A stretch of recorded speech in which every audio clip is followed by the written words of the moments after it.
There are moments in life when arrogance collides with quiet brilliance, and in that collision, truth is born. In the marble halls of a global tech empire, a man who thought he owned the world stood surrounded by engineers, analysts, and strategists. He was the kind of man whose name was printed in gold on skyscrapers, whose words made markets move. But power, when unchecked, often blinds. He loved to test people, not out of curiosity, but to prove how small they were beside him. That day was supposed to be just another meeting. The boardroom shimmered with glass walls and chrome light fixtures. On the long table lay a sleek, silver device, his company's newest project, a piece of technology so complex that even his brightest minds had failed to make it work. He looked around at his trembling staff and smirked. "You see this?" he said, tapping the device with a pen. "Whoever fixes it will get $100 million. Laughter rippled across the room, nervous, forced, uncertain whether he meant it. Then his gaze fell upon the far corner, where a young girl stood quietly, clutching a folder. She wasn't part of the team. She was the maid's daughter, there to drop off some cleaning supplies her mother had forgotten. The CEO's eyes narrowed with amusement. "Hey you," he said mockingly, "want to give it a try? Fix this and I'll make you a millionaire." The room erupted again, this time in genuine laughter. To them, it was absurd. She had no degree, no badge, no business in that room. But she didn't flinch. Her eyes, calm and steady, met his. "All right," she said softly. "Show me what's wrong with it." Something about her confidence silenced the laughter. The CEO raised an eyebrow, intrigued. "Go ahead then," he said, handing her the device like a king tossing scraps to a beggar. She examined it, her fingers gentle but precise. Minutes passed in silence. The executives exchanged looks. The CEO leaned back, ready to gloat. And then, click. The screen lit up. Lines of code began to scroll, and the device hummed to life. Gasps filled the room. One of the engineers stepped closer, disbelief painted on his face. "That's impossible," he whispered. "We've been trying for weeks." The CEO sat frozen, his smirk fading into shock. What did you do?" he stammered. The girl looked up, her expression simple and sincere. "You were overcomplicating it," she said. "The system wasn't broken, it was just misaligned." The room fell into a silence so deep you could hear the hum of the air conditioning. Every executive stared at the young woman as if she had just rewritten the laws of physics. For the first time, the CEO didn't have a comeback ready. His laughter, the weapon he used to remind everyone who was in control, had deserted him. What replaced it was something he hadn't felt in years: humility. He tried to regain his footing. "You must have memorized something from your mother's chores here," he said, forcing a chuckle. But even he knew that excuse rang hollow.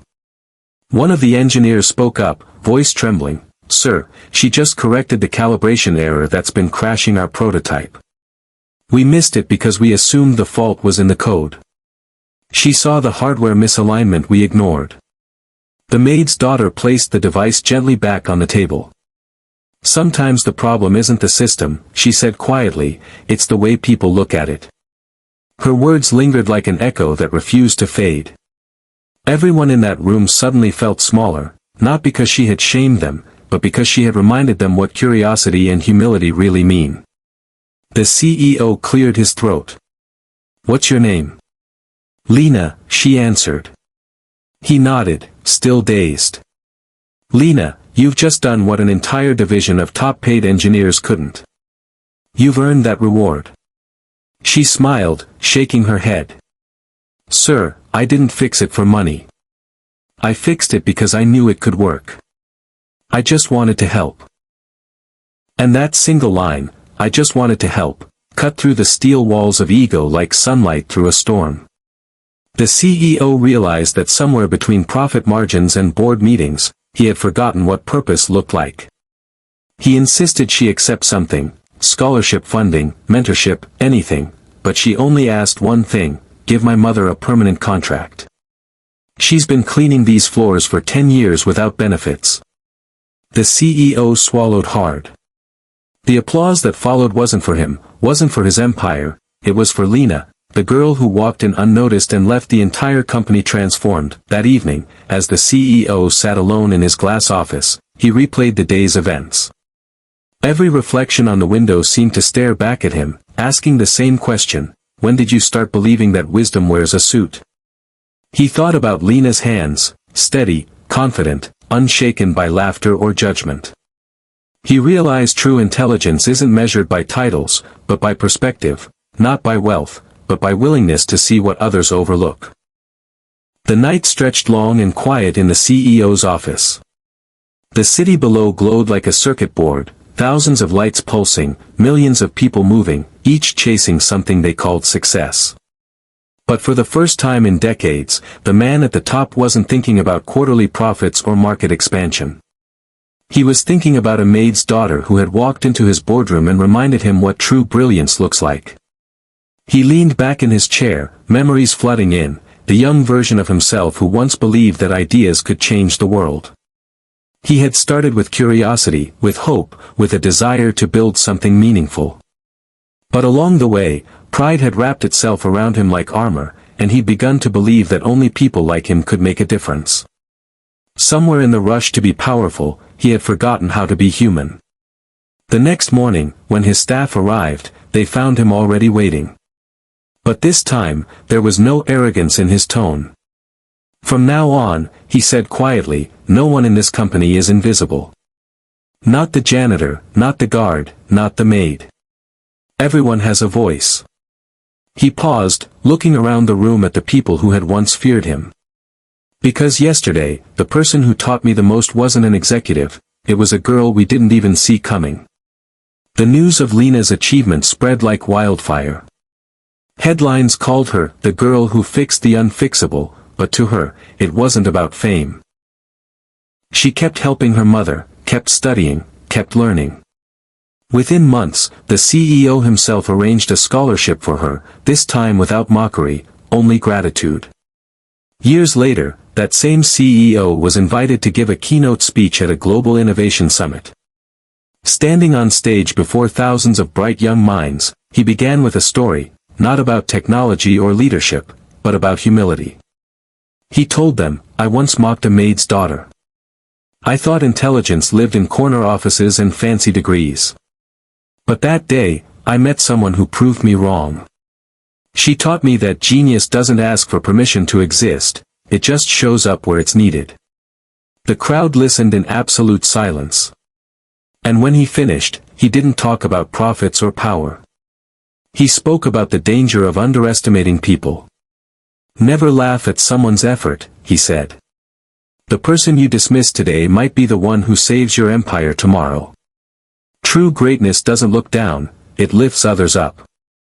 Back in her modest apartment, Lena watched the speech online. Her mother sat beside her, wiping silent tears. "You changed him," her mother whispered. Lena smiled faintly. "No, Mama," she said. "I just reminded him that everyone matters." And that was the lesson that stayed with everyone who heard her story, that respect is the foundation of progress. Knowledge has no uniform. Wisdom has no salary. Greatness can come from anywhere, from the janitor sweeping the floor to the child fixing what the world thought was broken. So if life ever puts you in a position where someone doubts you, remember this story. You don't have to shout to prove your worth. You don't need applause to validate your ability. Just do the work, believe in what you see, and let your results speak for you. Because sometimes, the most powerful revenge is quiet competence. The loudest answer is success delivered without arrogance. And as for that CEO, he kept his promise. Lena's mother never cleaned another floor without benefits, and Lena herself went on to become one of the company's top innovation leads. But if you asked her what she remembered most, she'd simply smile and say, it wasn't about the $100 million. It was about proving that no one is too small to make a big difference. Sparkle's moral and motivational message. Never underestimate anyone. Titles, education, or wealth don't define brilliance, perspective does. The world doesn't change when the rich grow richer, it changes when someone, somewhere, dares to look at a problem differently. Weeks passed, then months, and life slowly returned to its rhythm. The company flourished with new energy, not just because of its technology, but because of its renewed humanity. Employees began treating each other differently. The boardroom, once a place of tension and pride, now echoed with collaboration and empathy. The CEO often found himself pausing during meetings, remembering that moment, the sound of laughter turning into awe, and a single girl's calm voice cutting through arrogance like a beam of truth. He began walking through the company floors more often, greeting workers by name. The janitor, the receptionist, the cafeteria staff, people who had once been invisible to him, now met his eyes without fear. And each time he saw Lena, now interning in their innovation department, he smiled with genuine respect. One afternoon, he invited her to his office, not as a test, but as a mentor. Lena, he said, I've built companies, led thousands, made billions. But the day you fixed that device, you fixed something else too, me. You reminded me that leadership isn't about standing above others, it's about standing beside them. Lena smiled, humble as ever. Maybe leadership is like that device, she replied softly.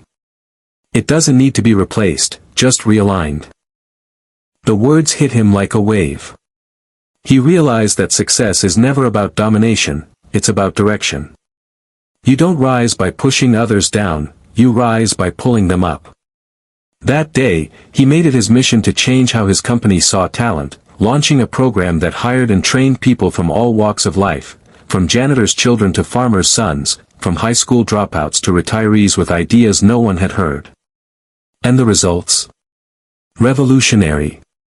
Because when you open the door for those who have always been standing outside it, you invite in fresh eyes, and sometimes, fresh miracles. Years later, when the CEO retired, his farewell speech wasn't about profits or accolades. It was about gratitude. I was a man who thought he knew everything, he said to a standing crowd. Until a young woman taught me that the brightest minds can come from the humblest places. We spend our lives chasing success, but the truth is, success chases those who stay curious, kind, and grounded. He paused, looking at Lena, now a leader herself, sitting in the front row beside her mother.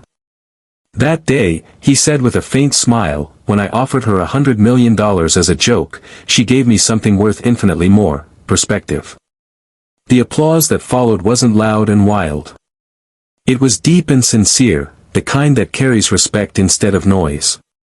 As the CEO stepped off the stage for the last time, he felt lighter than he had in years. Not because he was leaving the company he built, but because he was finally leaving behind the version of himself that had forgotten what mattered most. Outside the hall, Lena approached him. Thank you, she said simply. He shook his head. No, Lena. Thank you. You reminded me that true genius isn't about solving problems others can't, it's about seeing what others won't. They parted ways with a handshake that carried more meaning than any contract ever could. And as the sun dipped below the skyline, casting golden reflections across the glass towers, a quiet truth settled in the air: respect has no hierarchy. Wisdom has no uniform. And miracles don't ask for permission, they just happen where humility exists. In life, you'll meet people who look down on you, because of where you came from, how you dress, or what you do. But remember this, your value isn't defined by their vision. It's defined by your persistence, your integrity, and your refusal to let arrogance decide your worth. The maid's daughter didn't fight for recognition, she let her actions speak. And that's the kind of power the world can never silence. So if you ever feel small, overlooked, or underestimated, don't waste time convincing others. Keep learning. Keep observing. Keep believing in what you know. Because one day, your moment will come, and when it does, the same people who once laughed will fall silent in the glow of your quiet brilliance.